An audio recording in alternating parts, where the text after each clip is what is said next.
Starting in 5 seconds. I am thankful to the organizers of this international exhibition on low cost housing for inviting me to inaugurate it.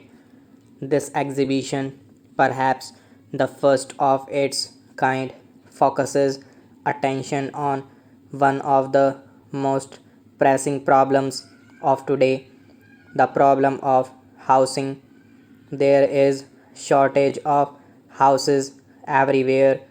Nearly all the countries of the world today are faced with the problems of constructing more and more houses to cope with the increasing demand.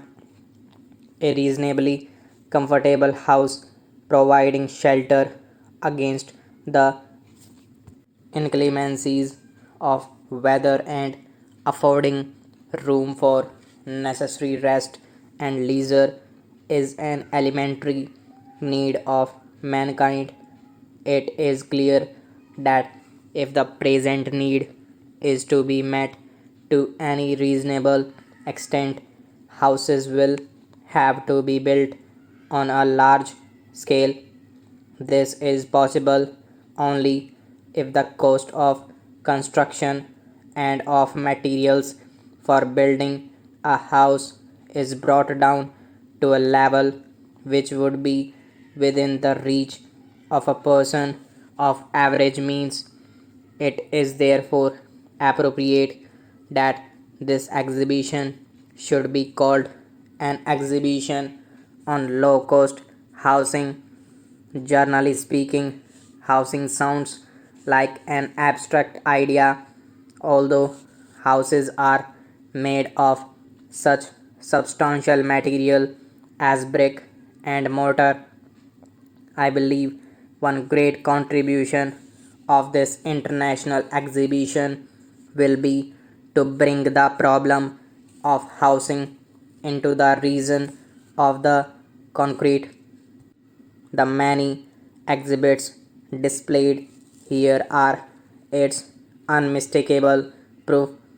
You will agree that when it comes to bringing together in a practical way the existing knowledge on house building and design and to translating that knowledge into actual houses, this change in outlook would necessarily represent a great advance over the present position.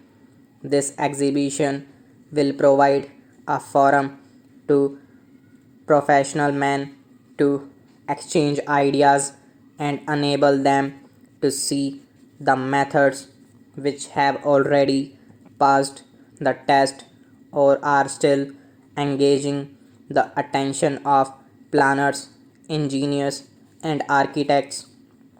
To the layman who is indeed of a house, this exhibition is bound to provide a goodly choice to select from. This choice will be real in so far as every house exhibited in this exhibition cost less than rupees 5,000. Besides demonstrating the various types of houses built from different materials, this exhibition will also stimulate proper interest in housing, not in the abstract problem of housing as such, which might be an alluring subject of discussion, but in houses themselves, houses promising roofs on top and cozy shelter within.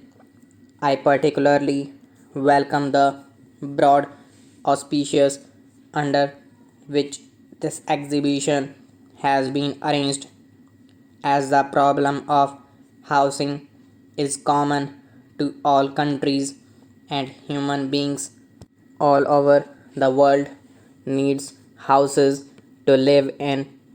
It is only proper that such a venture should take the shape of an international forum for the common good of all. I am told exhibits have been received from many foreign countries, including Burma, Ceylon, Australia, Finland, Germany, Austria, Indonesia, Israel, Singapore, Thailand, Sweden, Italy, the Fiji Island, and the United Kingdom by convening an international seminar on housing under the auspices of the United Nations Technical Administration. This exhibition has not merely added to its status but greatly widened its scope. This seminar, in which experienced architects and engineers from many countries are participating, will discuss such important subjects as improvement in building materials, construction methods, and programs for housing, etc. This will be followed by discussions by the Inter-Secretariat Working Party of the E-Cafe, which is meeting in Delhi this month. As a result of all these discussions and valuable exchange of ideas, let us hope it will be possible to pool the experiences of the participating countries and adopt models which would result in bringing cheap and comfortable houses within the reach of the common people. As I have said, a house is one of man's elementary needs ever since the dawn of civilization, or maybe even before that, when men, like beasts of prey, lived in the open and need of some kind of shelter was felt by him. There was a time when the improvised shelter offered by bushes and trees satisfied his need. In places where trees did not grow, a rock hideout or a cave or the shade of any projecting cliff answered his simple requirements. As time passed and men learned to manipulate the twigs and branches of trees, he found leafy huts rendering better service to him.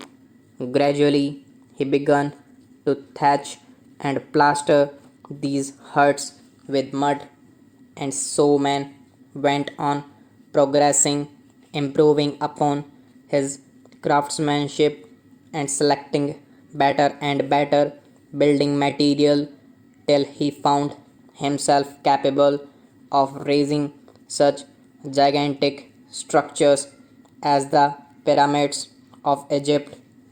Although throughout this long stretch of time known to us as the historic era, man has been familiar with the art of construction and has been responsible for raising structures of all kinds and sizes. The need of the common people did not receive the attention which it deserved. It is at once the duty and the privilege of us all living in this democratic age to think of housing and housing needs.